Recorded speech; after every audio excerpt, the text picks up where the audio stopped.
Okay, so we have a ton to cover here. Ludwig's start at Andemühlemeister, an up-close look at Valentino, a guy who got set on fire, my favorite show of the season. We have tears from a few folks. We have a lot of secret interviews that I'm not going to show you yet, and a ton of designers that you probably don't know about, but that you should know about.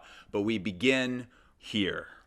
It's not a stretch to refer to Rick Owens as the fashion designer of our time. I took a poll of my viewers before Fashion Week started asking who they were most excited to see, and over 50% replied with Rick, and it's relevant here that most of those polled were young men. Rick's next move is so crucial to us that he can get young men to take an interest in the women's wear calendar. That's a healthy change. I love to see it. And it's hard to put a fine point on why an artist captures the zeitgeist when you're still living in that time, but this is my best guess. Rick Owens has always created clothes for outsiders. There's an old quote from Rick's interview with the Fédération de la Haute Couture de la Mode from 2 years ago where Rick said this, quote, "I wanted to create something that mocked conventional aesthetic rules. Those can be extremely bigoted, narrow, and cruel. My idea is proposing alternatives not as another set of rules, but just as a proposal that if you can't be naturally beautiful, I propose my kind of beautiful." One of the strange consequences of the internet is that most of us at least feel like outsiders.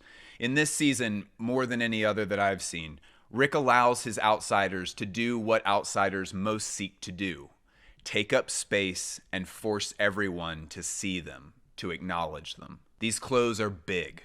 They're huge. Even the more slight body-hugging pieces feature a train that was so long that it dropped off the runway and skimmed beneath the fog-obscured floor. I don't often keep up with the evolution of product on this channel, but we have to talk about the new Kiss heels. The latest iteration seems to reimagine the now classic Rick shoe as a brace that's often used to repair a tibia bone fracture. A major highlight was Owens taking his tech shoulder that we've now become very familiar with and pushing it to its breaking point. And the result are these unbelievable pieces, one of which was gorgeously cast in Duchesse satin, which is a fabric that's most often used in haute couture. The resulting shape bore an undeniable resemblance to a vagina, but not a close enough resemblance that a restaurant could reasonably ask you to leave. Another huge highlight was the sheer volume of sequins. Rick told Tim Blanks that he went on an orgy of sequins this season. And this side of the show is maybe why Rick was so effective this time around and why he's so effective generally. Outsiders don't simply want to be unmistakable. They don't just want to be noticed. Rick proposing his kind of beauty allows his outsiders to not just be seen, to not just be present and visible, but to feel proud while they're being seen. To feel like their presence is a celebration. My head is clear. My heart is pure. It's time for CDG. First one. I try not to make too much of this about me and personal stuff. This is not really a vlog, but this has immense personal significance to me. I'm very excited. There's two ways that I primarily look at mainline Comme shows. The first is the easiest. It's just beholding. The headpieces, the outfits themselves, it's like standing in front of a Julie Mauretu painting. For me, looking at these pieces and the runway show more broadly gives me permission to take in art without the need to understand it. Taking time to study the textures individually and as a group. Some textures were created using techniques and some were intrinsic in the textiles themselves. Others were a combination of the two, where the circular pads on the outside reveal a plush textile peeking through them. When zoomed in, some of the textures give us insights into the shapes of later looks in the show. The headwear alone is worth zooming in on, where we find that it's simply pipe cleaners in different colors, bound together. When there's hundreds of pipe cleaners, they somehow become more than the sum of their parts. Andrew Bolton wrote a seminal catalog that accompanied his Met Gala exhibition on Rei Kawakubo, and it's one of the best fashion books ever written. Bolton observed that Rei has spoken about her creative process as, quote, like working on a Zen cone. And Zen cones are riddles that can't be solved through logic or reasoning. An example is something like, when both hands are clapped, a sound is produced. Listen to the sound of one hand clapping. So, beholding. This is the first way to look at Comme des Garçons shows. The second way is to examine the artistic process that Rei Kawakubo and her team are undertaking. And we only have little hints and rumors about this creative process, but we know that this season, the goal was to start over. Rei explained to The Face magazine in 1987 that she wants to, quote, create clothes that are not influenced by what has gone before in fashion or in culture, end quote. And this does beg the question, why restart now? We have to be aware that the excellent journalists that were on the scene at the time did ask if this meant returning to the beginning of Comme des Garçons. There certainly were hints at that, almost like a best-of collection. For example, many folks have pointed out that this look is strongly reminiscent of the Spring 2015 collection. There's other one-to-one comparisons, but Rei and her husband/business partner/translator Adrian Joff clarified to Vogue specifically that no, this isn't a return to the beginning of Comme des Garçons, but the return to the beginning of everything.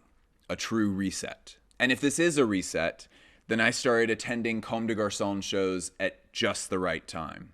Maybe this is a new era for fashion's matriarch of avant-garde. Or maybe, in the Comme universe, the word reset might mean something else entirely, like starting over as a Zen cone. Either way, I'm excited to see. How old were you when you first saw this show? Fashion is a unique marker of iconic moments in time.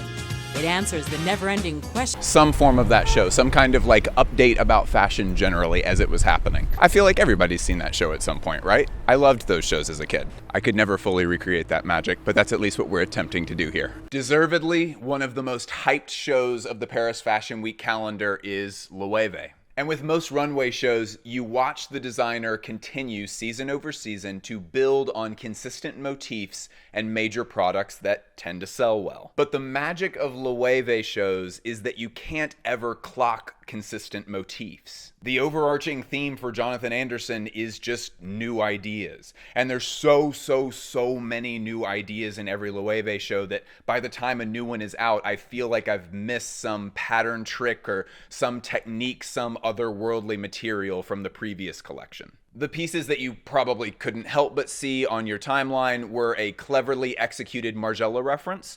In his Spring 96 show, Margiela photographed vintage clothes and then screen printed them onto plain white silk dresses. But even besides Margiela, the idea of clothing trompe-l'oeil onto other clothing has gone through countless iterations, from Jean-Paul Gaultier to recent collections at Y Project. Jonathan leaves his mark on this tradition by choosing to render the images in low fidelity. Trompe-l'oeil as a visual technique often requires the artist to render the image as accurately as possible so it can really trick your eye. You can look at it and say, oh my gosh, is it this? And then it's like, no, you've been tricked, it's this other thing. But Jonathan chose to copy the images more like a memory, blurring them. And in an age where stuff like this is possible, I see tasteful abstraction as a welcome change. These were really beautifully executed. There were more outstanding moments that absolutely need to be highlighted. These colorful, cartoonish pieces were made of this thick, solid leather, like leather that's the thickness of a Kevlar vest. And then the feathered shorts, which were a highlight of the show for me,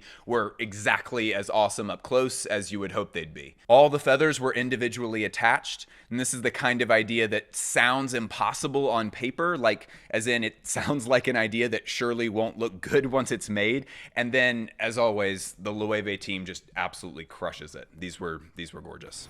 Okay, Issey Miyake time. We know absolutely nothing other than the fact that they've posted the invitation on their Instagram. Features a lot of geometric shapes, a lot of trapezoids. It's the first show of the day. I'm a little groggy. Let's go see. Okay, so the Issey Miyake show was massive. Let's just do a quick rundown here, but I mean, just keep in mind this could be a just 20-minute straight monologue. This show is incredible. So firstly, the setting here was just unreal.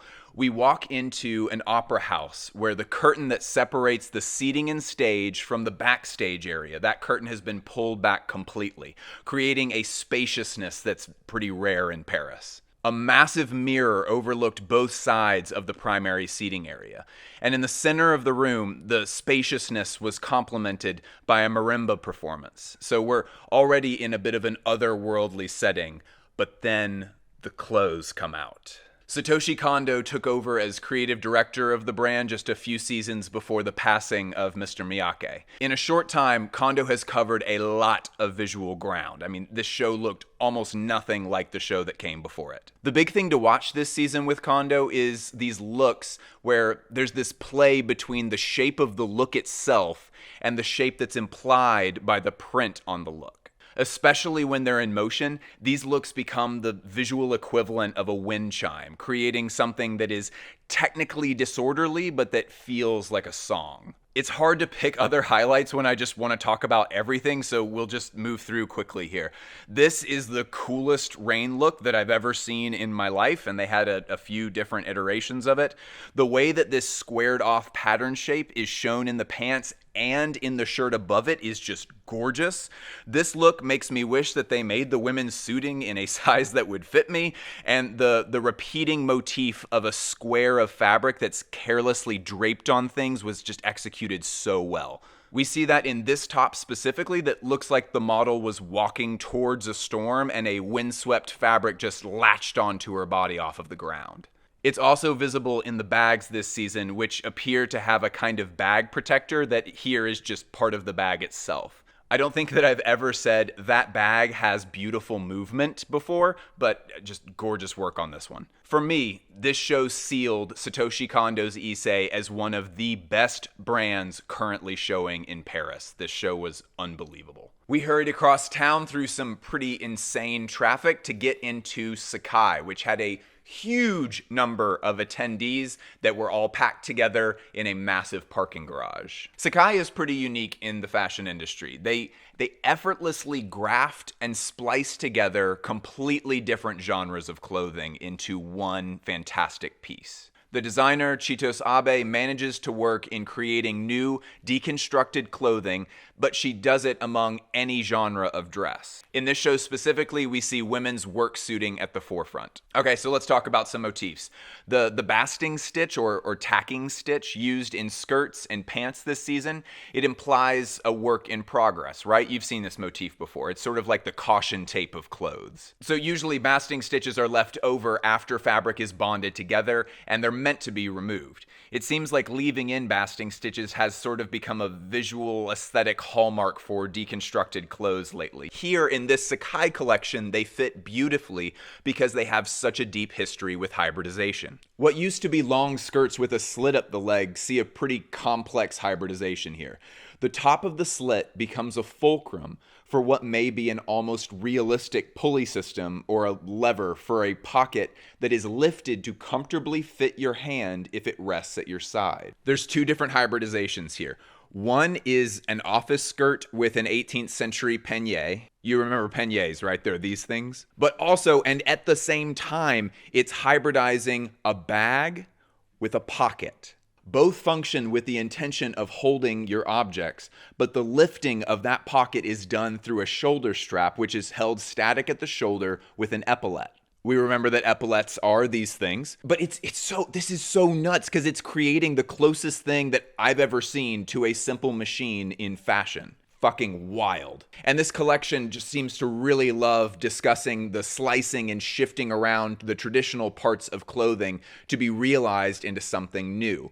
And here we happen upon an interesting use of the fashion rule of thirds. Like, have you ever seen those TikToks that are like, remember guys, when you get dressed, wear a big shirt with little pants? That's the fashion rule of thirds. So that rule usually applies to the relationship between the top and the bottom of the outfit. But here with Sacai, we're turning that horizontally, uniquely in that we're turning that concept on its side rather than the weight of the garments themselves. Abe is doing this through color bisections, differences in volume, and contrasting textures that in many places bring to mind a stack of paper kind of curling at the edges. But I've never seen someone try to take an idea like the fashion rule of thirds and then take that and flip it on its y-axis. I know we're moving fast here. If you ever have to rewind it and watch a section again, I won't blame you. And maybe another component here might be the transition between different and usually entirely separate garment categories.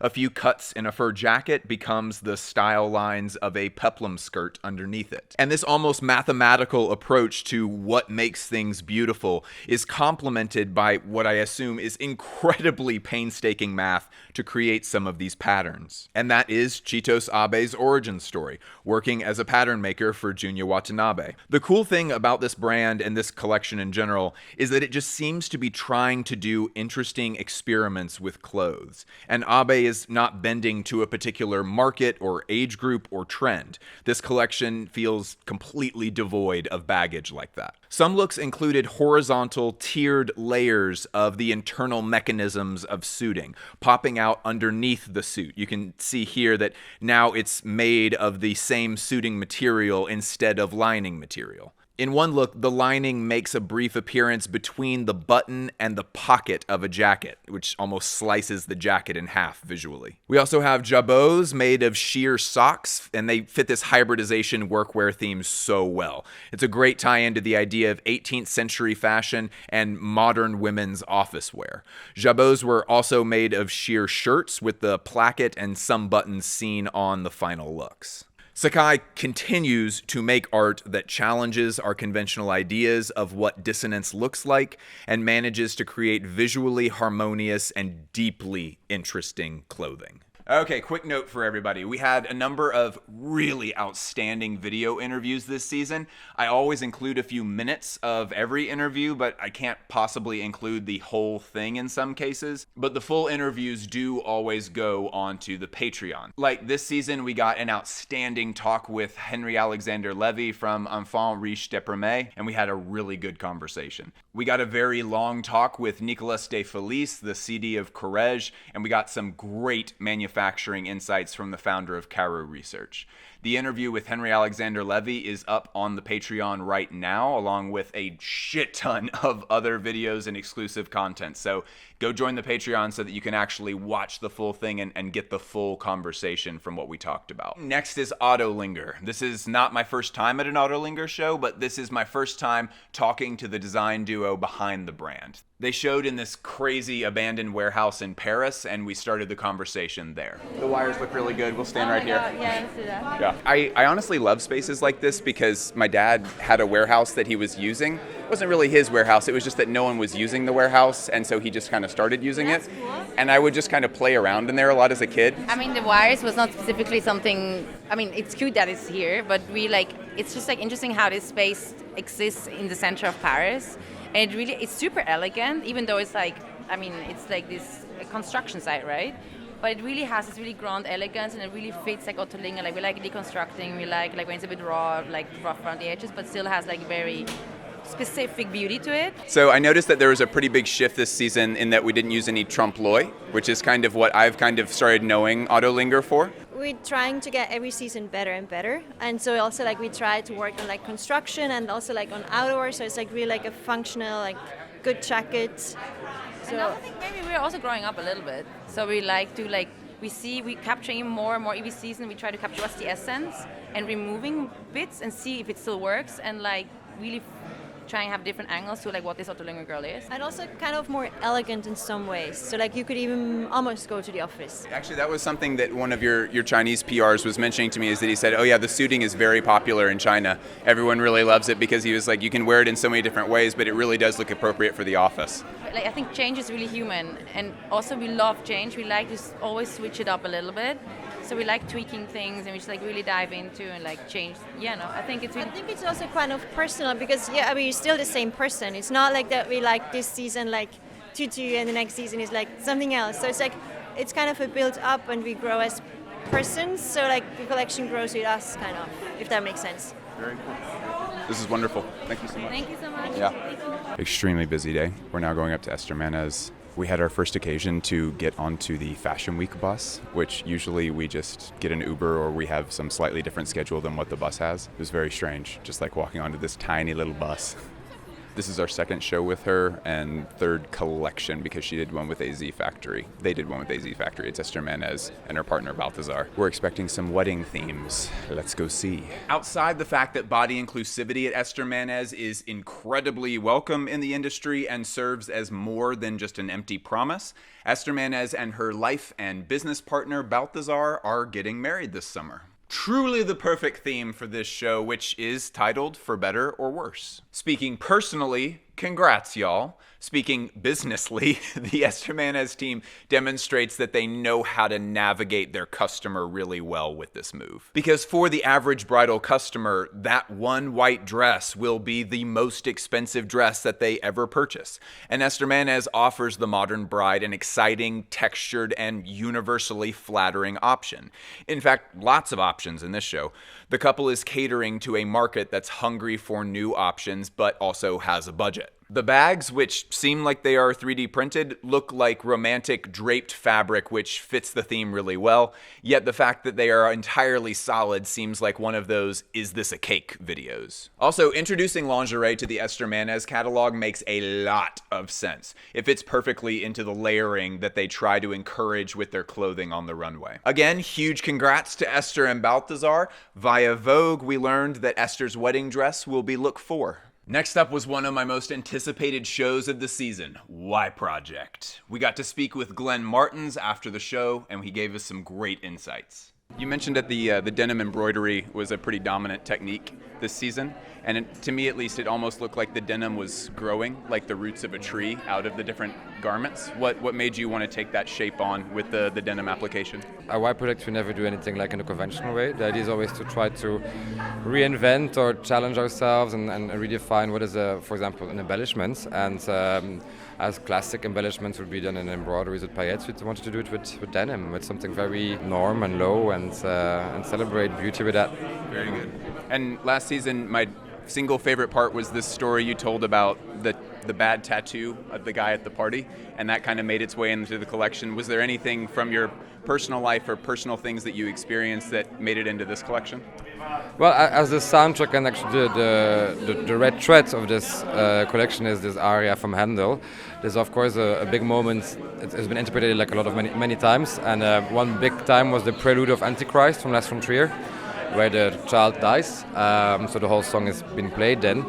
Obviously, you also remember that in that moment, Charlotte Gainsbourg got banged. One of the big prints that we have is actually stills from that movie, cut out, replaced. So it's kind of referring to that Antichrist moment of Lars von Trier.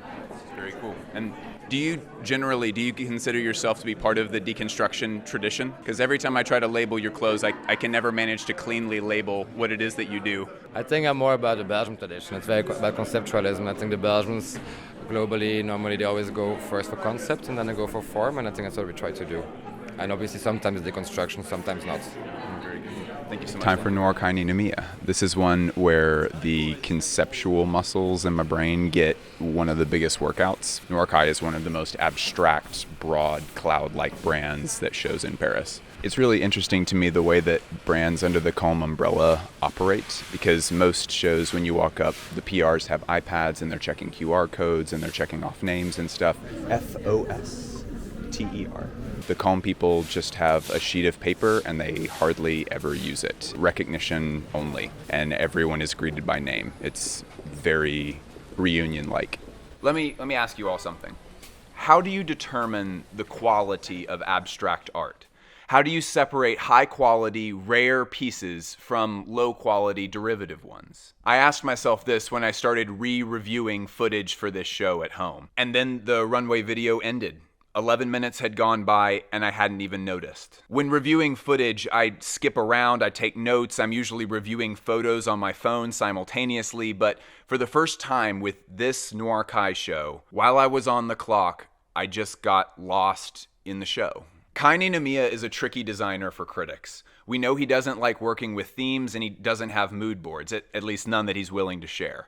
And this season, concerning the collection, the only words that were shared on YouTube and in my press inbox the same way were, quote, "For the autumn-winter 23-24 collection, Noir Kaini Namiya takes us on an exploration of a new dimension," end quote. So the expectation is that our internal slate of expectation is wiped clean from the very start. And even with those show notes, I couldn't help but feel there was a strong tie to the chaotic, beautiful world of the ocean. These looks here bear a striking resemblance to the movement of jellyfish. And as these looks approached the runway, they played with light the same way that light does when it's reflecting off of a body of water, which was absolutely beautiful. The looks kind of announced themselves visually before they had even entered the room. But honestly, I'm not sure that interpretation helps anything here. Telling you that this collection was inspired by the ocean or things about light and water, I don't know if that adds a whole lot. The elements that make this collection high quality are twofold, in my opinion.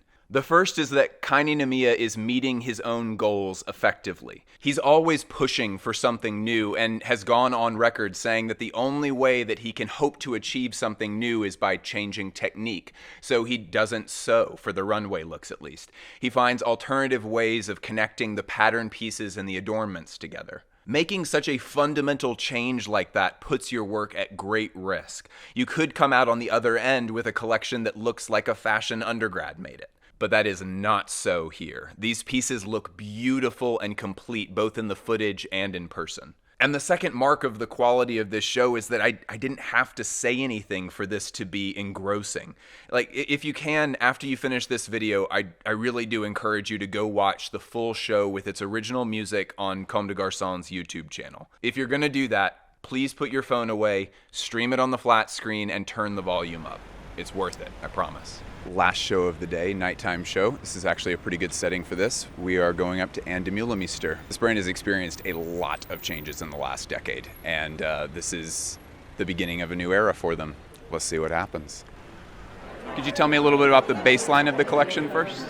It's a debut collection, and I thought it was really important to kind of get into the archive and get to know Anne on what felt like a personal level, and really have, the right amount of her and me at the same time, because I'm now writing this new chapter for the brand, and so it was really important for my heart to come across in this collection and create something that's feminine and sensual and strong. Do you feel like you're bringing more into this task from your time at other houses like Balmain or Saint Laurent, or from your time running your own company?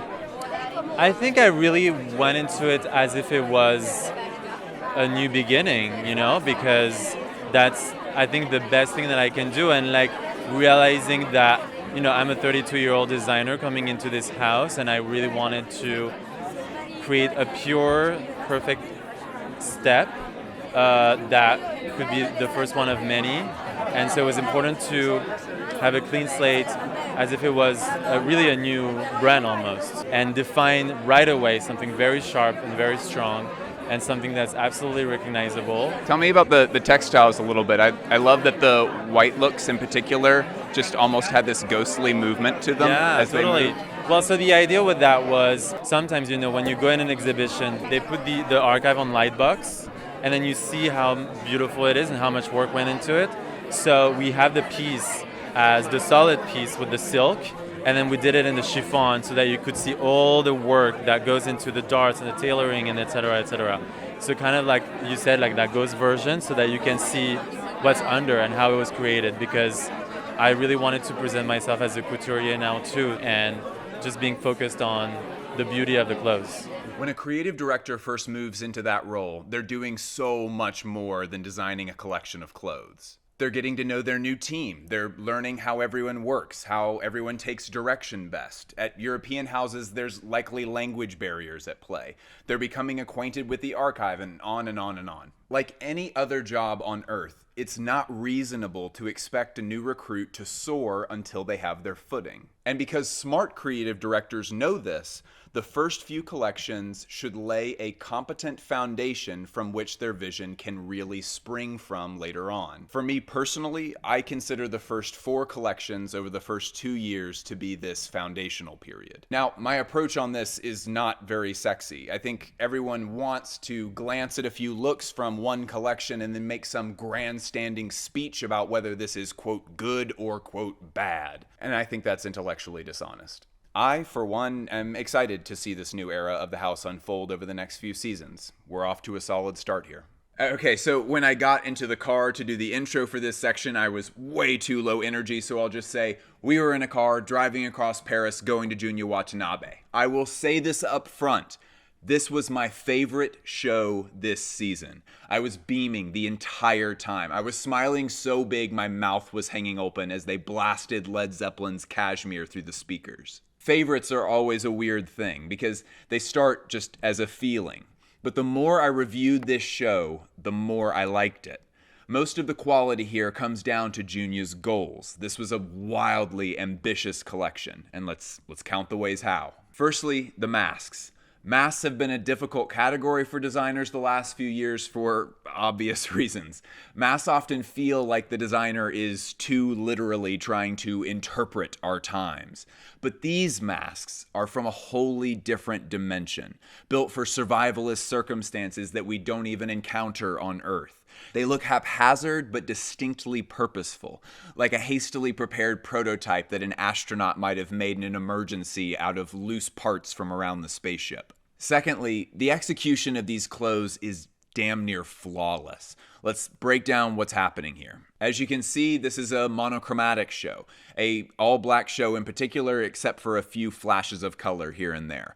And a showing of monochromatic looks often runs the risk of being boring and repetitive. I don't think I need to explain to anyone how this is not boring nor is it repetitive, so let's move on. Deconstruction is a genre that I like in particular, but it's often hard to offer deconstructed clothes that propose something new. Junya finds that new through a maximalist approach this season, particularly through the use of found objects. This is so visually complex that you could arguably call these clothes patchwork. And let's just take one look, for example. Hell, I mean, we could take any look. They're all bangers. We'll just go here and, okay, it's a 29 look show. We'll just generate a random number here. Okay, we're taking look 21. So we're looking at what is essentially supposed to be a leather halter neck dress with peplum at the bottom. We remember that halters are the dresses that do this, and peplums are the clothes that do this. Okay, so the deconstruction sensibilities in this show are proposing that peplum details can be recreated by using the shoulder and the backs of leather jackets. When we look closer, we can see that those jacket shoulders really pop when they're grounded by these what look like pieces from a handbag or maybe a large leather backpack. The front bodice is essentially just a leather apron, and then a lot of hardware pieces are seemingly added in for aesthetics or for a functionality that I can't decipher, which is very Junya, by the way. Finally, we have some fringe down at the bottom, presumably from another leather jacket. So when you have that many different pieces from that many different things all trying to be one single dress, it's not technically patchwork, but it can have the same problem. Like, have you ever looked at patchwork clothes and thought, wow, I wish this looked cooler. I like the idea, but it honestly just kind of looks like a mess. Okay, so this show doesn't look like a mess. I mean, here is the most extreme patchwork-like look from the entire show, and it's still so harmonious. Junya has set up a level 100 landmine obstacle course for himself in this show, and he flies through it like it's a level he designed in Mario Maker. This is the culmination of the ideas Junya first proposed in his parachute show all the way back in spring-summer 2003. Like, this is the show that should be making luxury houses ask themselves, what are we even doing here? This is the level of creativity and technical finesse that fashion students should be aspiring to. This was the single best runway show that I have ever attended. Okay, I think that's it.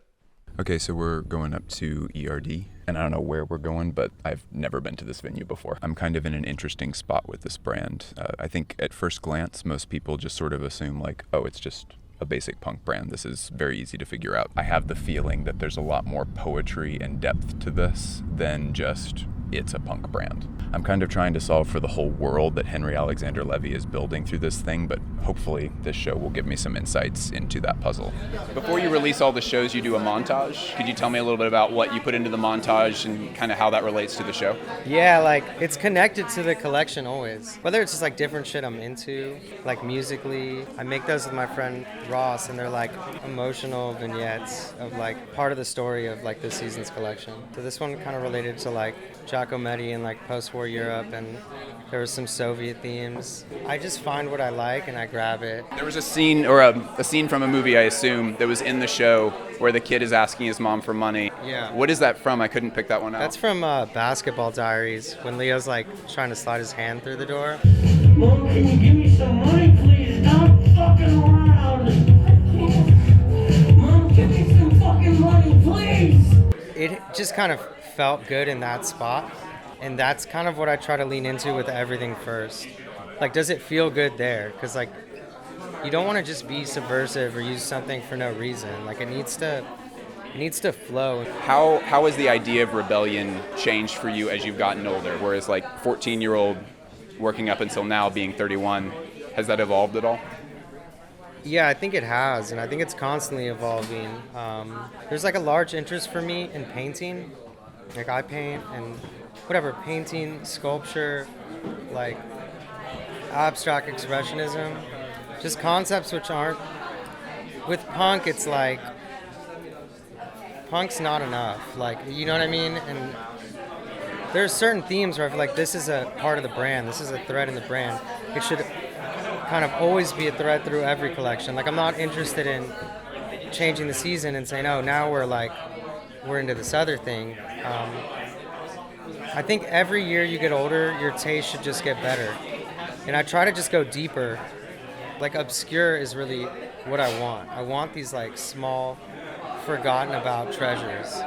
Are the runway collections something where if you got the right person, or if I got you in the right mood, you could just talk about each of those looks for an extended period of time? Or are they just kind of like, this is more of a feeling like the music? I mean, the end result of like what you see here is really like a feeling. And then I kind of assemble it as if it were like a collage or something. Or like, this needs texture, like this needs some leather. And then I work on the graphics simultaneously. Then it becomes about instinct and emotion. You really have to go on intuition. The quality of ERD is kind of one of the things that I always come back to as a way of kind of separating out from other brands. Are there any things in the last few seasons, or maybe from this season, where you're extremely proud of the quality of something in particular? I'm really proud of all the metal work.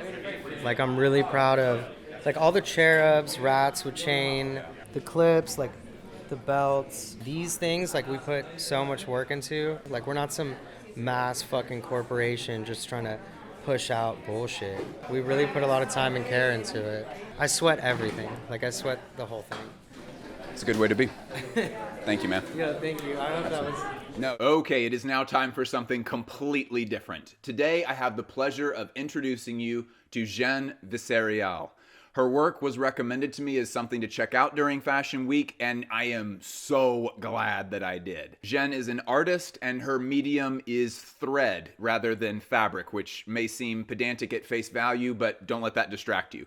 Jeanne is a textiles expert, like a PhD style expert. This is Dr. Vicerial. Her new exhibition is titled Armors, which is pretty accurate to these female figures that are in some cases just 10 fucking feet tall. Unlike clothing, she's making these most likely female bodies out of thread. Nothing in the notes for this exhibit indicate whether or not the figures are women specifically, but I think that's done on purpose. Maybe not women in a literal way, but rather the embodiment of women, where trying to capture that energy in a mere body is just so beyond our comprehension that the closest thing that we get to understanding it is through these armored, terrifying, but beautiful warriors that tower over you when you stand in the space. And there's an atmosphere around this artwork that feels almost primordial, bringing the idea of how reverence and power and fear were communicated in a very distant past. Except the object receiving all that ritual is, for the first time in such a context,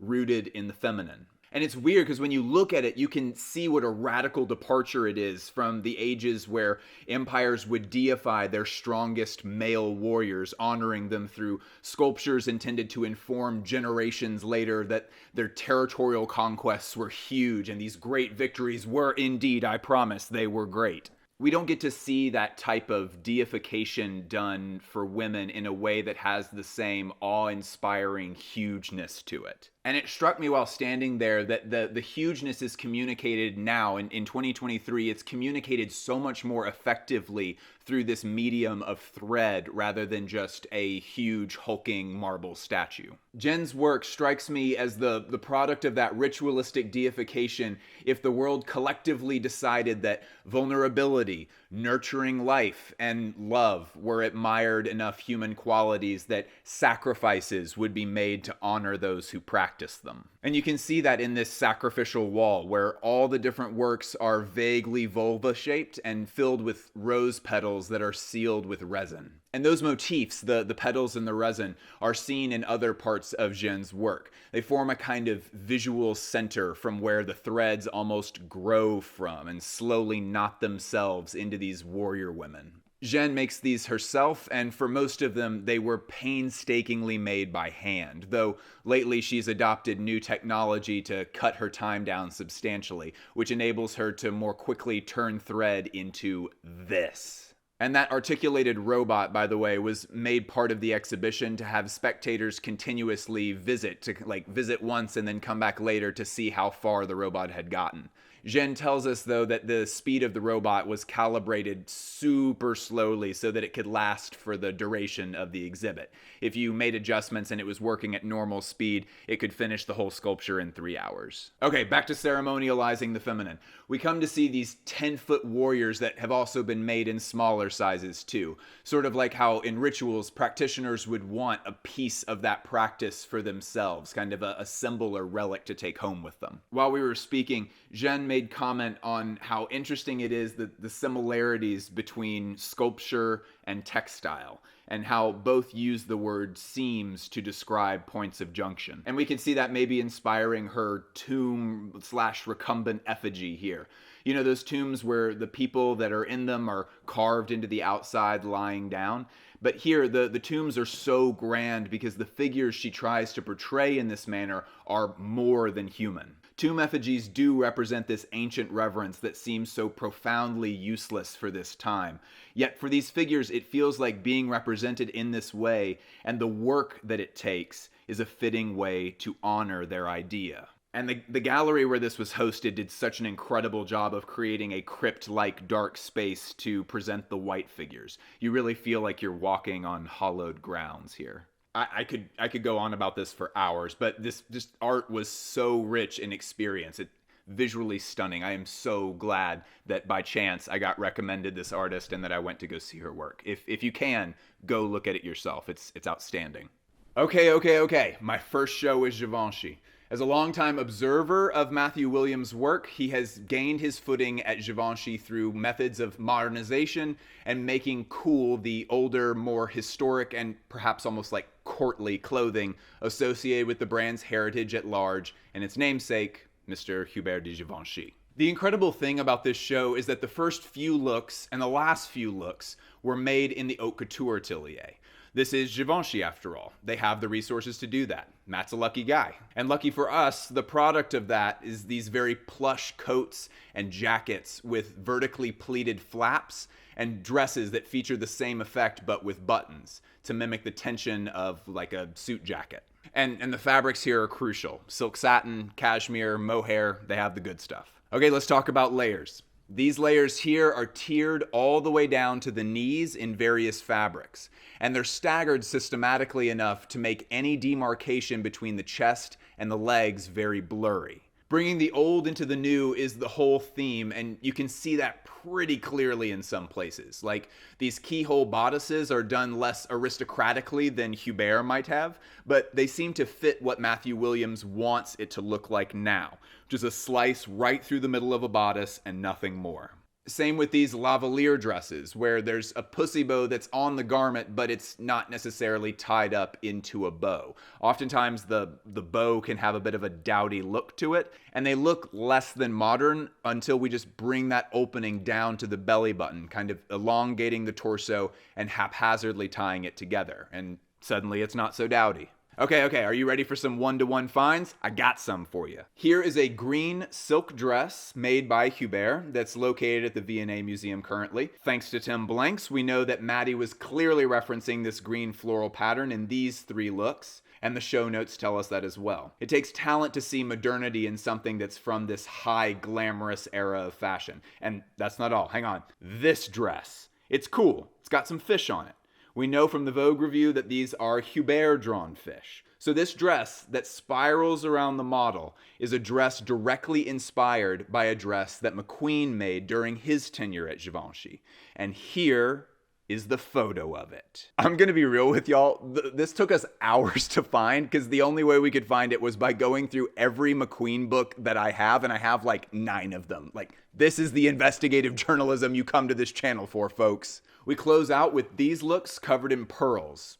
And by covered, I guess I mean like dripping in pearls. Like, if we look really close at this, I have no idea how they achieved this, but it looks like a circulatory system made of tubes filled with pearls, right? It's like all the pearls of different sizes were squeezed into tight little netted tubes, and then the netted tubes were sewn together and then covered in another thin layer of netting. I have no idea how this is possible, but I love looking at that. I could look at this for hours. And I think a lot of lifelong fans of Matthew's work can feel a little bit intimidated by his Givenchy tenure. His work at Pastel, his work at Bentrill, and his work at A.W.A.K.E are very bold. The designs always make it very clear what you're meant to take away from them. But at Givenchy, William seems to be going through exercises in restraint and subtlety. But it is worth looking at these collections more closely. They reward a view with a microscope. Okay, so we just like followed the GPS to this weird side street thing called Avenue Montagne, and we're gonna go up to this place that's the like headquarters of some brand called LVMH. No, I'm actually really excited about this. This is a brand called Caro Research that I've been following for a little bit. We've been trying to get an interview with this guy and actually look at his clothes up close for a while. I haven't been able to make it happen because of scheduling, and we're finally happening now. They're nominated for the LVMH prize. Yeah, I'm Karthik Kumra. I'm the creative director of Caro Research. It's fairly new. We're about 4 seasons in, and we basically make everything by hand in India. None of the fabrics that you see here have any electricity in the fabric production required, and all the dyes are naturally done as well. So it's probably like the most sustainable way of making new clothes, I guess. Yeah, we're working with craftspeople from around India, so around like 50 or 60 different artisans. The guy who prints this carves the wooden blocks himself. He says that he trains his people for 10 years before he allows them to like really go at it for production, including his own son. So he's like a real like artisanal legend. When you said that, I was like, this sounds like Jiro dreams of sushi. Exactly. And the only stuff that can leave India from his little facility is Yoji samples, and then production runs from you. So it's like a 10-step process. He calls it diffusion printing, like that's the translation, but that's just putting ink onto a block, almost like a stamp for paper, and you just... Yeah, but there's mud resists, lime resists, indigo dyeing, like just a bunch of different ones. The more colors you see, the more steps there are, essentially. In general, like one of the themes you'll find is like this intentional imperfectness that we go for. This is a hand-embroidered pinstripe. It's never going to be straight, you know, irrespective of like how hard we try. It's just a function of how we produce the garments. And there's like an inherent beauty in that. Gosh, even the weave is really beautiful on this. Yeah. It almost has this, like, it is diamonds. It's we call diamonds. it chashme bulbul. Call it what? Chashme bulbul. That's the Hindi term for it. This is exactly why I wanted to talk to you, because I feel like India doesn't get enough credit for the very intense... To me, from the outside, it seems like this intense devotion to artisanal processes. And because there is also a lot of cheap manufacturing there, like there is anywhere, that's kind of most of what people associate with Indian manufacturing. But really, if the right people can be found, there's just this like mono-focus kind of thing on quality. Yeah, and when you're like a young brand, you can do like 20 meters of custom fabric. You can't do that anywhere else in the world. Like this fabric we developed from scratch. Really? You know, like there's just nowhere else in the world where you can do that. Same with this. It's like a 200-year-old loom, and that's why it's just so wrinkled, because every manual push and pull results in like a different wrinkle. This is entirely hand painted. It's a technique called kalamkari. It's in the south of India. Now, when you say hand painted, does that doesn't mean freehand painting, does it? Freehand painting. Like there's Really? a stencil first, but yeah, And then they just paint it. Yeah. Paint it on. with natural dyes. It's like wooden brushes. This is beautiful. Thank you so much. Yeah. We then traveled back to the Palais de Tokyo for A.W.A.K.E Mode. It was the only show where we had backstage, well, really the only show where we had time to do backstage access. A.W.A.K.E Mode's fearless leader, Natalia Alaverdian, has stated that she doesn't consider herself to be a fashion designer. She's even gone far enough to say that she's not a creative director because she considers herself bad at managing people. But backstage at this season's A.W.A.K.E Mode show, we saw her and her staff working together in a perfectly harmonious manner. I know it's early in the review, but let's shift gears here a little bit. A.W.A.K.E Mode as a brand feels very much like it's born out of a gray area. Like, it's not really suiting entirely, it's not really streetwear. Is it day wear or evening wear? I'm not really sure. But it might be the most approachable avant-garde clothing for women that I've ever seen. It keeps a healthy dose of its designs in the surreal and the conceptual without compromising traditional schemas of what clothing is. Natalia has said before that she never got to go to fashion school, and the prospect of starting a brand scared her because of her lack of patterning skill. The clothes that she's continued to give us, however, come from the brain of someone who understands and deeply appreciates that the most exciting clothing is made when designers get to experiment with their patterns. One of the best things about A.W.A.K.E Mode is the decisions are simple. Nothing is overthought or overdesigned. They're clean ideas that look like they began as answers to the question, well, what if we just tried this? You can feel that most notably in the layered miniskirt with built-in pants, for example, or this jacket perfectly dry-fitting into the wings of these pants. There's a dress here that's twisted to the side. And a really easy way to get to know a designer better is to look at what their stated inspirations are. And Natalia has said that her inspirations are fantastical stories and fairy tales, but you don't ever see her crossing over into a place where she's attempting like wings or other weird tropes like that. Whimsicalness itself seems to be what's inspiring these clothes, and they are as whimsical as they are serious, like a blazer that's constructed to be off the shoulder, or curved cuts that almost cartoonize silhouettes, or cargo pants with these billowy pockets. A.W.A.K.E Mode seems to communicate itself through shoulders and collars very often. The variety of proposals we get for them each season suggests that experiencing a broad range of emotions is possible among a single brand, and in this case, a single collection. That stuck out to me as differing from the norm of many collections that just strike one emotional note and ask you to hold on to it until the last model walks out of sight. Natalia does occupy the position of stylist during the day of the show, and we captured her doing a lot of that backstage as she kind of gussied up the models before they walked, though I do think that that's a little bit of an understatement from her. Natalia is as much a fashion designer and creative director as anyone because she has a strong vision and it gets executed well. Now making a lateral move to Courrèges. That doesn't mean anything in particular. I just noticed that every single time I say, okay, walking up to Courrèges, and I'm kind of tired of saying that. And last Fashion Week, we got to speak to Nicolas De Felice, and he told us that he had something incredibly special planned for this time and that he was really excited about it. And he wanted to tell us really badly, but he said he couldn't say anything yet. He's a cool guy. Hopefully we'll get to talk to him after the show. You can check my record. I don't say this every time. This was your best show. This was by far your best show. Thank you very much. We design the clothes, even if they're simple. We take time on every single piece. We never copy a vintage piece, just like that. That's really interesting because usually that's the the fitting of every single piece, even t-shirts. I cut, I stitch, on règle, all of us. We have an amazing atelier. It can sound like a luxury now to take our time, but it was more to, first of all, I really respect the archive. I didn't want to come and do a sweater with 3 sleeves to say, I am Nico, and this is who I am. And first of all, I'm not that kind of person. I try to be in balance with who I am. When you take a house, yes, of course, there's formellement, there is the heritage of, the seam, the fit, the trapeze, the vinyl, everything, but as well the spirit. And it was really passionate. And it was clothes that were worn. Is all of the music custom? The music is made by my best friend and I. It's a really like close collaboration, and this one especially, the melody is coming more from my part. I can tell that you take a lot of pride in the music because this is one of the only shows where the music is up. But I mean, I'm from Belgium and I grew up in clubs, so for me, when you put like good music, you want to listen. You want to listen to it. Yeah. Really loud.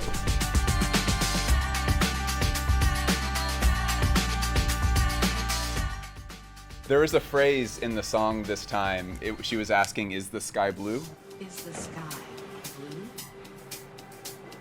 Is that a sample that you had someone come in and record? We did it ourselves. It's AI. You know, I love to work with really opposites together and to have like a real drums and fake voice.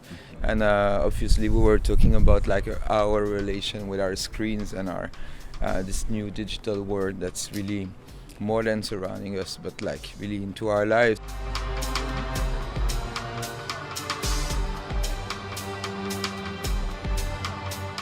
We start with the phone, or the idea of a phone, the light reflecting onto her face. Yeah. And then as we move, we get the mirrors. And so there's a little bit of maybe seeing yourself, other people seeing themselves in you, and kind of the other way around. Exactly. The thing is that reflection of the light of your screen, then start to come the mirror here. So when you're in front of the person, actually you see yourself, and creates like a connection. And at the end, the same mirror are on the plexus solaire, where it's like, you know, this is why. The solar okay, yeah. So that's why like we project a light on it, and at the end they finally like the light is coming out of the person.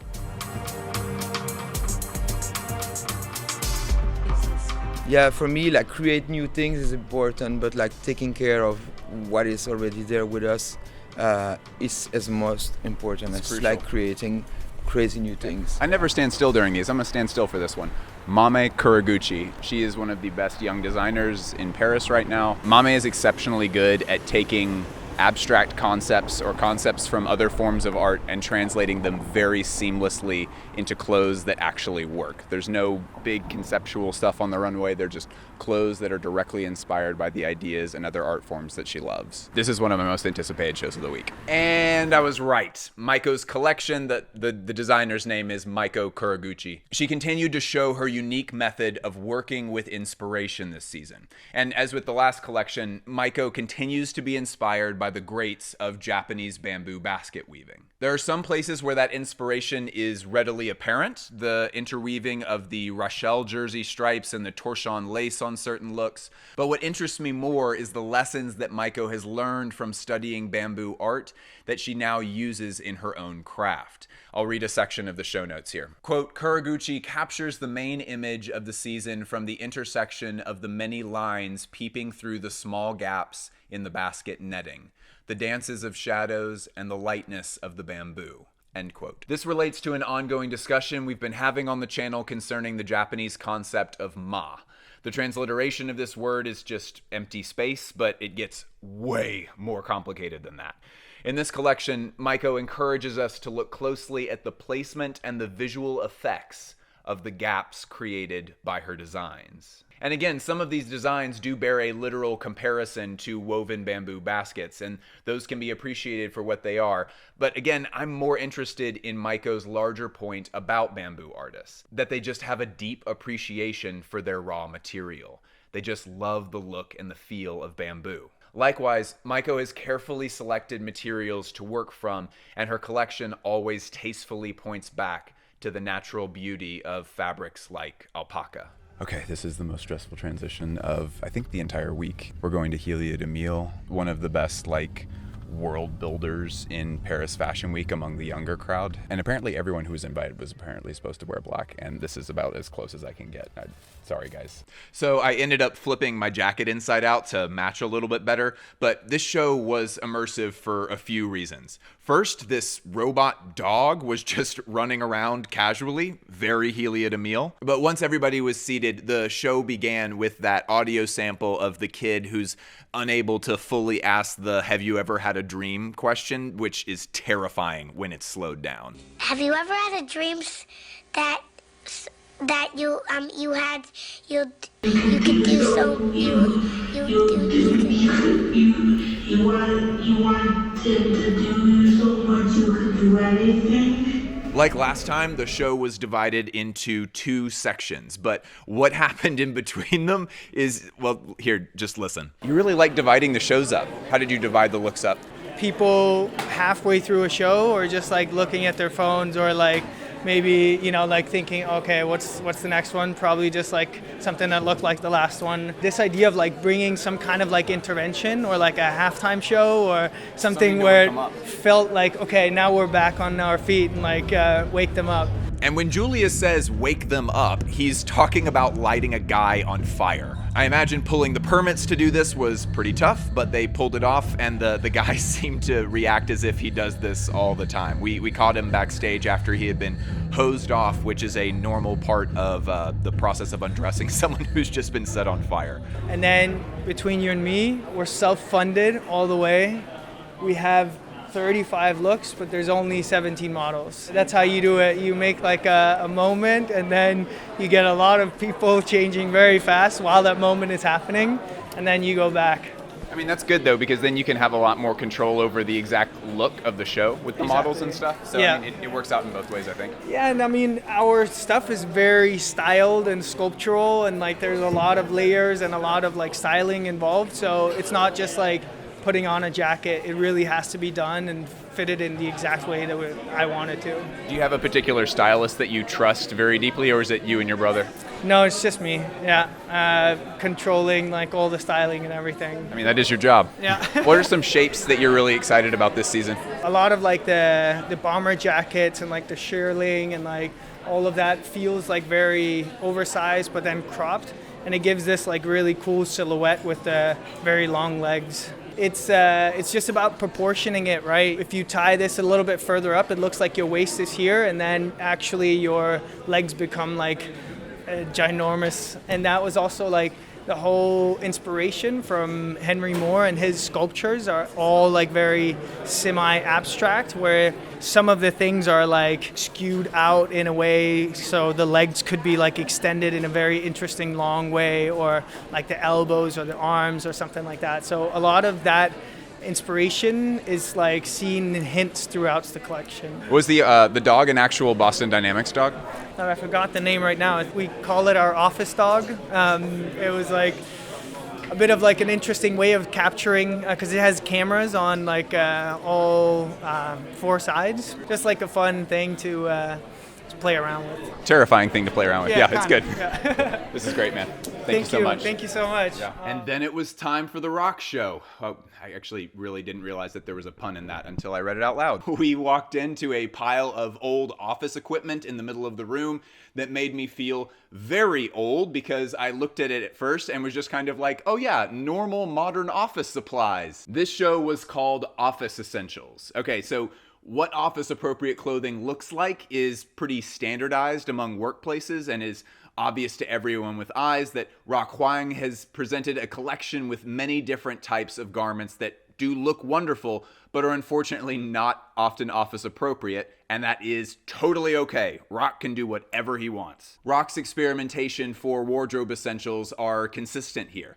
The show continues that theme in a muted color palette, which is intended to showcase the mixed materials and Rokh's great pattern cutting. But most notably, that muted color palette with some bursts of orange that highlights the color palette of an actual old office. And if you don't believe me, look at this. Yet it seems that Office Essentials was not a reference to the clothes, but rather the accessories, which were made of briefcases, fan pad folios open wide and flopping down as the models walked, as well as folder earrings. Yet the actual bags this season seem to have that accordion-like shape found in padfolios of that sort, using office items to inspire the elements of this collection rather than just making a fully leather accordion padfolio. The use of finishings seems to be a specialty of this brand. Last season with the hook and eye skirts, and this time with the fireman clips and the use of belts in some decorative ways, like at the hem of this skirt, and more purposeful ways such as to create an hourglass shape by belting the parts of the body that we measure most for clothing: the bust, the waist, the natural waist, and the hip line. Rokh continues to do work that is worth keeping up with. I'm a fan of what he does. We have not charged our metro passes yet, and we've had no time today, so we're in another Uber, and we're going to Anrealage, and it's at one of my favorite buildings in Paris. It's the Madeleine Theater. It's a very evocative, like almost Lynchian looking place. It's a perfect setting for Anrealage. My voice sounds so smoky. I hope I'm not losing it. Anrealage's brand has a relatively short history. It's summarized best as experimenting with the nature of color as a hue, transferring color processes across fabrics to achieve the same results, creating a grammar for patchwork, making garments of color-dividing prism PVC, and now UV light. And this isn't new tech for Anrealage. They've done UV-activated clothes before, most notably in collaboration for Fendi's Fall 2020 men's show, though it was a substantially more subtle use of this experimental photochromatic material that Anrealage actually makes in-house. What makes this show crazy is just the sheer range of materials. We have crocheted knits, we have lace, we have faux fur, we have satin, we have sunglasses. They did it on wigs, then lipstick. They didn't actually do this on lipstick, did they? Okay, yeah, lipstick. And it wasn't just new textiles that could achieve this, but also all of the different colors that could be seen through the process, like yellow, red, light blue, etc. The classical composition titled Bolero by Maurice Ravel seems to be constantly used by artists to talk about cycles. The song itself is just one big gorgeous loop. But this show, which also uses Bolero, discusses our perceptions of the world versus the objective reality of the world. Anrealage wants us to push past our own perceptions, our unique inner world that's created by our perceptions, and to celebrate the variety of worldviews as being equal to our own. So, not surprisingly, the show is just called this. Not a word, it's the actual equal sign itself. The fact that this is truly a show in the original sense of the word speaks well to the clothes themselves. A lot of bright color, large silhouettes with large collars, and a fair-like atmosphere. It almost felt like you were walking into a magician's booth. But for how many reels I bet you've seen on this show, it's really hard to explain how excited audience members were when they were actually in the room seeing it. Like, do you know how difficult it actually is to get a fashion crowd to cheer? That is a tall order. And this isn't even the first time that Anrealage has done this. With so much talk now about fashion runway gimmicks, it's really important for me to specify here that this was not just a gimmick. This show was in the same philosophy that this brand has always pursued. It was just done this way at the right time in history to enable their hard work to pay off through the algorithm. Gauchere was up next, showing in the same location this season as they have in the past, Passage des Jacobins, a sort of outdoor business corridor that I'm actually very fond of. Marie-Christine Statz's Gauchere is a great way to exercise how we look at runway shows and what we take from them. When I'm attending a runway show, I'm almost never looking at how the clothes would look, say, on myself or my brother or my mom. I'm usually seeing this more like a series of paintings, maybe. Like, I'm just assessing it as art. But the focal point for Gauchere is the way this is seen by buyers who are focused on unique and sellable product. It's clear that Gauchere is a product-focused brand. They offer gently experimental pieces that are more considered than your average blazer or pair of trousers. A great example of this is this look. It looks great and has some excellent details in the closure of the jacket. No one is going to stop a meeting over this jacket, but it's distinct, it's made of considered fabric, and most importantly, no one else is offering this. The runway is a place for Gauchere to experiment and offer a fantasy for fans, though for the highly trained eyes of buyers, a Gauchere show serves as a substantially more exciting alternative for examining product the way that we might on Essence, here in this commercially lit glass and stainless passageway that, again, I love so much. And a buyer has their job because they're able to look at that jacket in particular and say, oh, this would be worn by a particular person of X age, Y income, and Z career. And very often I feel like buyers, when they do their job well, they consider what these clothes would look like when worn by the people in their own lives who are close enough to that description. When we look at other runway shows that have very distracting sets and heavily stylized looks, it may not be that easy to determine what it is at this runway show that's even meant to be sold. But Gauchere just says that they're a pret-a-porter house that specializes in tailoring for the goal of creating garments that highlight the individual, and they achieve all of those listed goals in a very direct manner through their shows. Paris is in a constant state of construction. It is now time for Undercover. Jin Takahashi has not posted a lot on his Instagram recently. Usually we're able to get some clues as to kind of what it's going to be about leading up to the show, or at least kind of get some insight into what he's been listening to lately musically. We're going in blind on this one.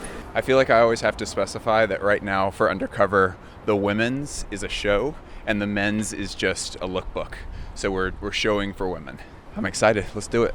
As always, an Undercover runway show is its own, but has this kind of undefined relationship to pieces of our cultural past. This season, it's the Specials, whose song Enjoy Yourself is the title of the show, and whose lyrics are embedded into the backs of the tailoring. We even can see a multitude of references through a trench coat with lyrics sewn in that include Klaus Nomi and My Chemical Romance, which is quite a range. But as is often the case for Undercover, how we get from this to this is not abundantly clear, and that mystery of how that transition happens is what June trades in. The lifelong fans of Undercover live for those singular images coming out of the house, so little moments like this will likely be on many UC devotees' lock screens for the coming months. The strength of this show lies in the details of construction that I actually missed on my first look the day of.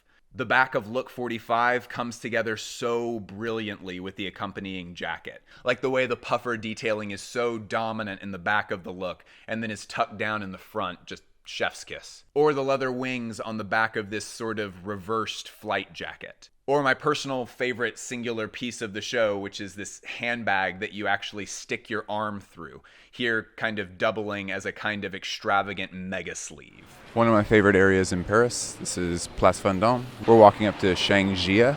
I love this pillar. This is the part of Paris where a lot of very large brands are headquartered. This is where Schiaparelli is. This is where Cartier is.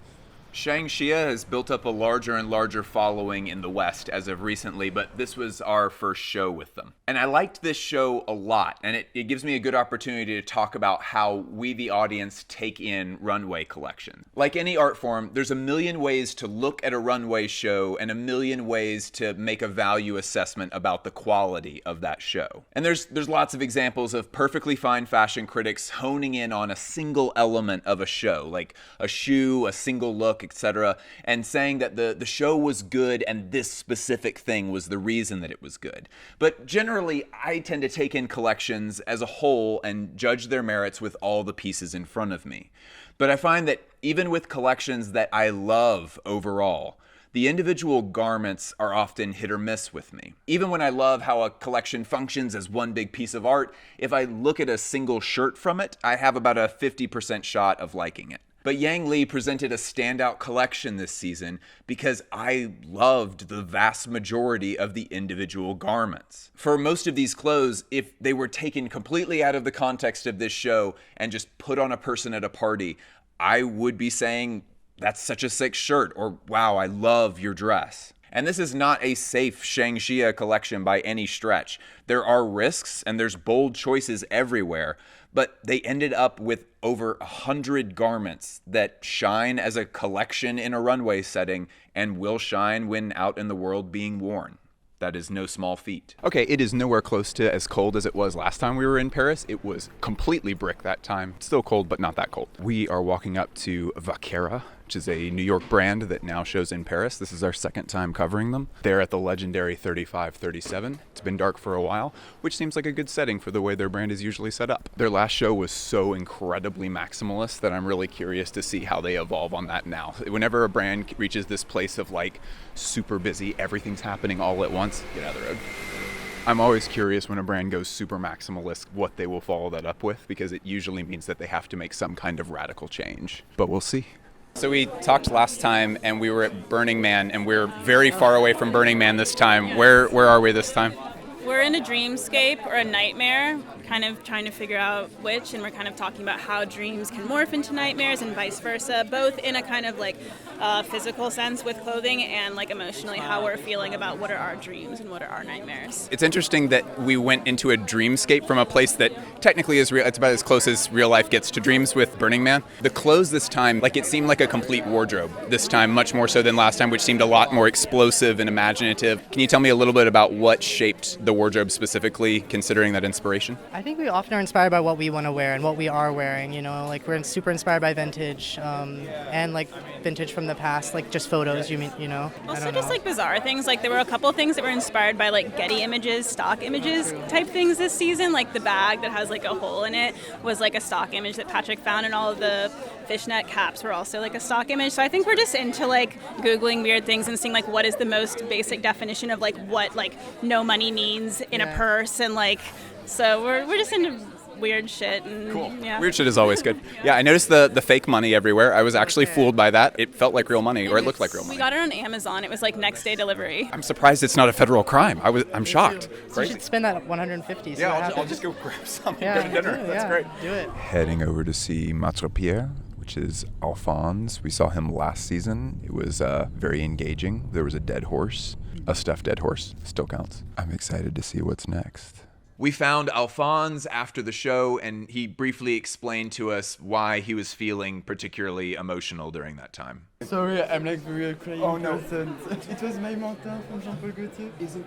Yeah. That's very sweet. Last time we had a dead horse, and this time we kind of have more organic shapes. Tell me about this collection a little bit. This collection, I call it The Time to Listen, because for me it was all about the link between the human and the nature. And what you saw, it was inspired too by the movement which is called the solar punk, and it's positive movement that thinks that the future is something that can be good.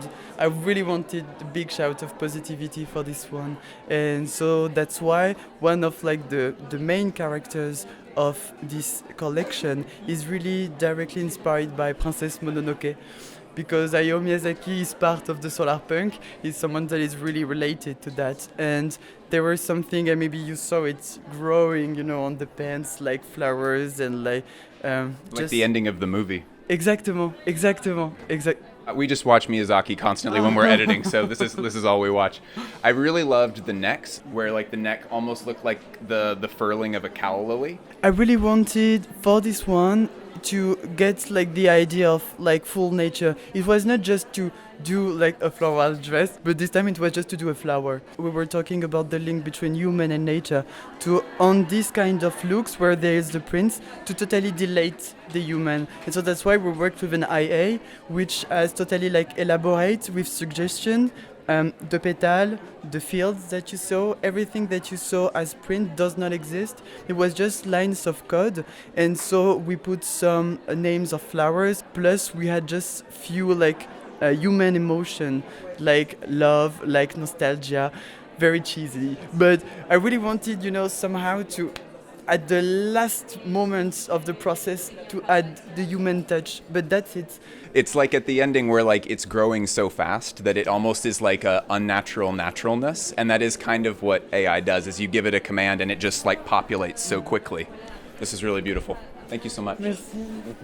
And I was thrilled to do another walkthrough of Place Vendôme so we could make our way to the showroom for Valentino's new ready-to-wear collection. Okay, so instead of black tie, meaning a dress code for an event, this season at Valentino, it's pretty literal. Pier Paolo is untouchable in the world of couture, and in this ready-to-wear collection, we see so many intricate beads and feathers and roses that it's pretty obvious that they're trying to bring some of that couture mythology to the masses. Beyond that, Pier Paolo is trying to make the tie genderless here. Oh, and it's an important distinction to know that the ready-to-wear and the couture are both creatively directed by Pier Paolo. They don't have a separate creative director for the ready-to-wear. Pier Paolo covers everything. So anyway, Pier Paolo is trying to make the tie and the bow tie genderless in this collection.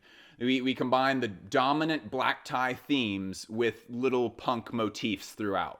And we know through Vogue that this collection was inspired by Pier Paolo's daughter raiding his closet for a night out and taking a tie and bow tie with her because she just liked how they looked, which is mega wholesome. Okay, so let's get up close with some of these clothes.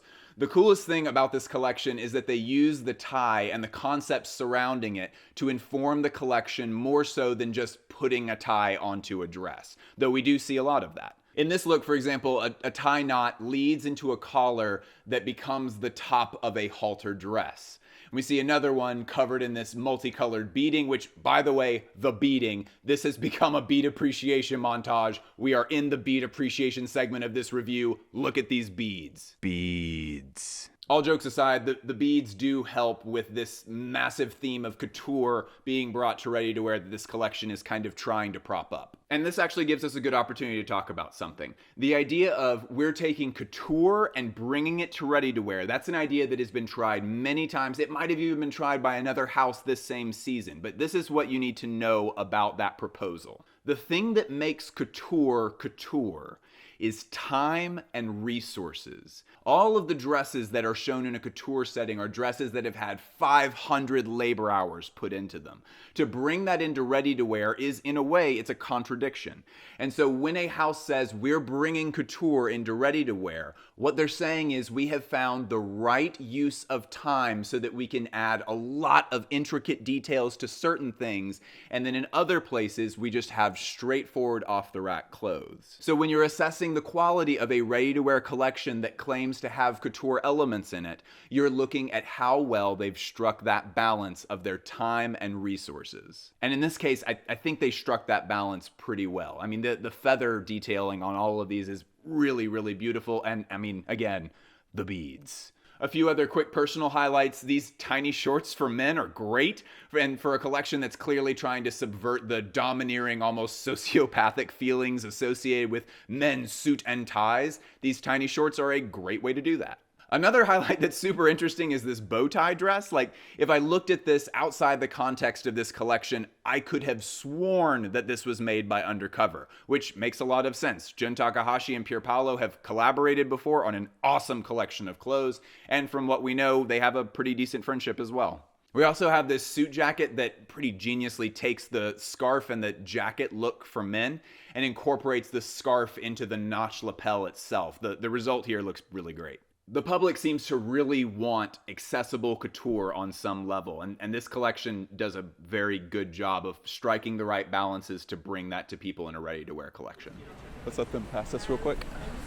Okay, going up to Ray. This is the follow-up show to the one that we saw last time that was a showroom where there was the shibori. Ray has a very tight aesthetic, and so it'll be interesting to see how she's able to make small shifts to change from collection to collection. My name is Ray Zhou, and I just finished my collection for Autumn-Winter 2023. Could you tell me a little bit about this one? Because I know this is very different than the last one that I saw with you. Yeah. The proportions have changed completely. There's a lot of different stuff. Could you tell me what the basics of this collection were? I got inspired by the natural things, and you go back to the mother.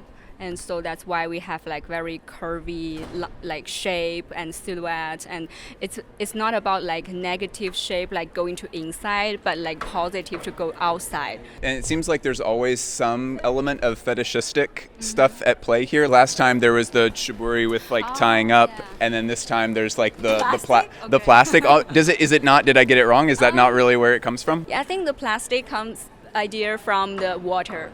Because we like the mother, when we are a baby, we are in the mom's like the womb. Yeah, womb. So it comes from that inspiration. So that's why we use plastic, because it reminds me of water and flowing and like something like very soft, very natural, and very clean. Thank you so much. Thank you. It's always a pleasure. Beautiful work. It is time for Paula Canova Stilvas. This is a showroom, so we have plenty of time to look at the clothes up close and kind of see what kind of environment she's built for this collection. So I'm Paula Canova Stilvas. Could you talk about this collection and how that fits into your brand overall? We're now at the Instituto Cervantes, and it's a place where people come to learn about Spanish language and culture. That's why you see so many books and so many CDs. It's all about culture. It's really special for me to be showing here and to be in Paris. It's the second time that we are part of the official calendar, and the idea was for the models to be able to like draw each other, and kind of we gave them complete freedom, which is at the same time quite similar to what we did last time. We have an idea, we have a concept, and then we kind of give it to them to take it to a complete different place. A lot of research was done on clothes that are kind of like puffy and that feel very comfortable. There's a lot of like cushioning and ruching and this idea of like kind of quite pillowy. Your research process is a lot more thorough than most other designers that I talk to. Could you talk a little bit about how you did that this season? Yes, so there was one book that was especially key, the collection, and it's Codex Seraphinianus. Could you say it slower? Codex Seraphinianus. In short, it's basically a book from an Italian illustrator. He created this kind of encyclopedia, and when you open it, there's this kind of language that you've never seen before, nothing that you can recognize, and all these very odd illustrations. Doing more research on his thought process, he was talking about this idea of when you're a child and you can't read, but you open a book and you're like just so fascinated by the curiosity. Exactly. Yeah. And just trying to like figure out what that means. And that's kind of what we've tried to do with the collection. So the collection and the presentation, there are some elements that you can clearly recognize, but there's an oddity to it as well that to me feels quite new, and that there's this mix of materials and concepts and yeah. Good to see you. So good to see you. Thank you so much for coming. Hey, listen, if you made it this far, I'm very grateful. I'm thrilled to be able to bring everyone the best possible coverage of runway shows as they happen, and the best fashion criticism generally. As you can probably guess, these episodes take an enormous amount of time and money to produce. Besides me and my partner traveling and staying in Paris for 10 days every few months, we also film, write, edit, and run this business entirely by ourselves. For this one episode, the video editing alone took us 14 straight days of working, 12 hours each day, no days off. I'm extremely passionate about doing this. I honestly feel like I was born to do this. But I can't do it by myself. So I'll make you a deal. You already have the product of our work here. You've already watched the video. I would never act like anybody owes me anything, but I would ask that you weigh the value that you get from coverage like this. Like, do you rewatch videos on this channel? Have you referenced this work in a paper for school? Or have you gotten to tell a cool story at a party because of something that you've learned here? All of those things are value. We take a lot of pride in respecting your time. We try to pack every single minute of these videos with solid information, no fluff. Our Patreon has a mega cheap student tier. It's just $3 a month is where it starts, but if you feel like getting 4 videos a month from us gives you $6 of value, upgrade it to $6. If you feel like it gives you $11 worth of value, upgrade it. And for those who strongly believe in the vision of this channel, if you really feel like you just get a ton of value out of this, we have a $30 tier. And for all of those, there are perks. Obviously, you get exclusive full-length interviews, you get a ton of exclusive videos, you get the private Discord server, you get to watch old live streams, but especially after a project like this video, I'm asking you to reflect on the value here. And ultimately, that's just up to you.